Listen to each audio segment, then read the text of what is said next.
Welcome back tonight. Now, earlier, both Hillary Clinton and Donald Trump talked about the rise of ISIS at the Commander-in-Chief Forum. Let's take a look. Part of the problem that we've had is we go in, we defeat somebody, and then we don't know what we're doing after that. I always said, take the oil. One of the benefits we would have had if we took the oil is ISIS would not have been able to take oil and use that oil to fuel themselves. If I win, I don't want to broadcast to the enemy exactly what my plan is. We have to defeat ISIS. That is my highest counterterrorism goal. And we've got to do it with air power. We've got to do it with much more support for the Arabs and the Kurds. We are not putting ground troops into Iraq ever again, and we're not putting ground troops into Syria. Here with reaction, author of Defeating Jihad, The Winnable War, Dr. Sebastian Gorka, as well as the author of The Field of Fight, How We Can Win the Global War Against Radical Islam and Its Allies, retired Lieutenant General Michael Flynn. General Flynn, I think it's wise not to give details. You don't telegraph what you're going to do, especially if you're fighting an enemy like ISIS.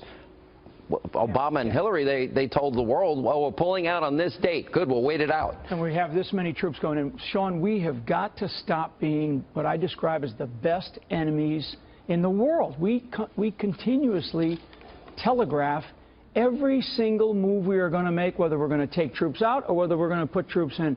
I mean, we have to stop doing that. Were you at all offended? Because the liberal media, this is where they're going with this. They're going to ignore the fact that she made a mistake that resulted in 5,000 plus dead Americans and many others injured.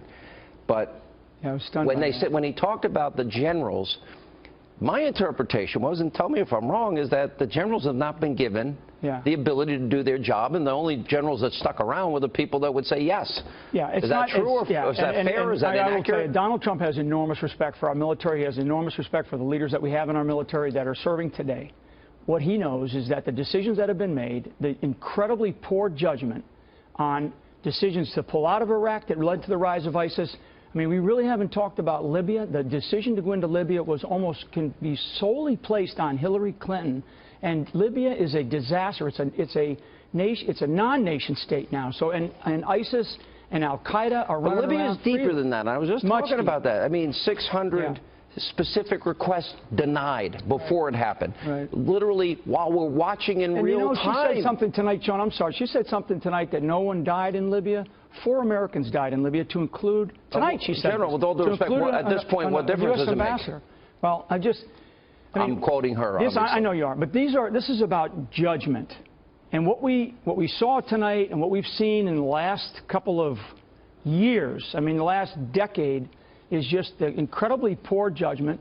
And I like to hear people talk about winning and how we are going to win. Dr. Gorka, that brings up a great point here, because she's saying we were wrong in Iraq. Oh, sorry about all you people that died and all you people that lost your legs and limbs and bled on the battlefield to win Mosul, Ramadi, Fallujah, Tikrit, and Baghdad. Sorry, oops, mistake. Then they pull out. Then they create the vacuum for ISIS, but it's bigger than that. Then you got an Iranian deal, as we have discussed, that gives the mullahs, the #1 state sponsor of terror, all this money to spin their centrifuges and build nuclear weapons. Then you've got, of course, Libya, which the general is talking about. You know, at what point does she have to bear responsibility for all of these decisions being so destructive and so wrong? Sean, don't hold your breath on that one. It's not going to happen.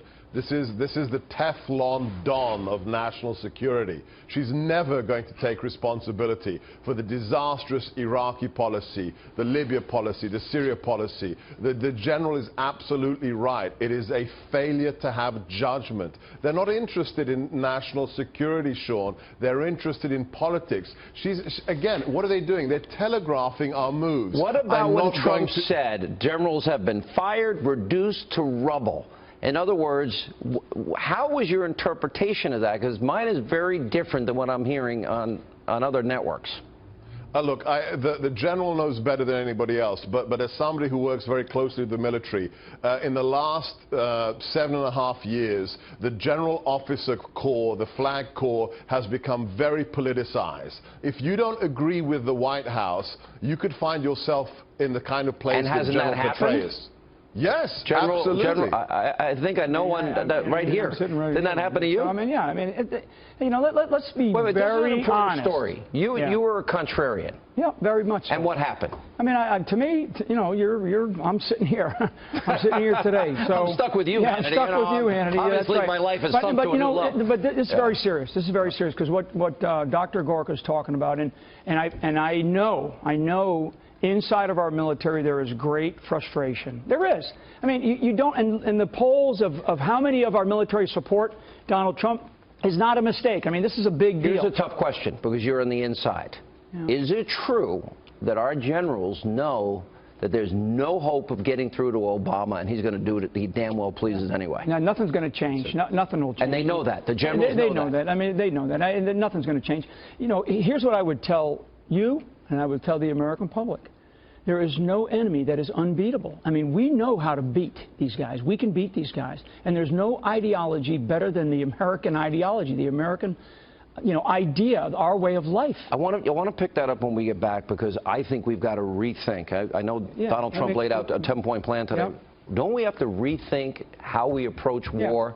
Yeah. We can't send kids in Humvees that are not even up armored. Yeah. Going door to door when we should be building the technology, the new advanced method of warfare. And I think that's missing. We'll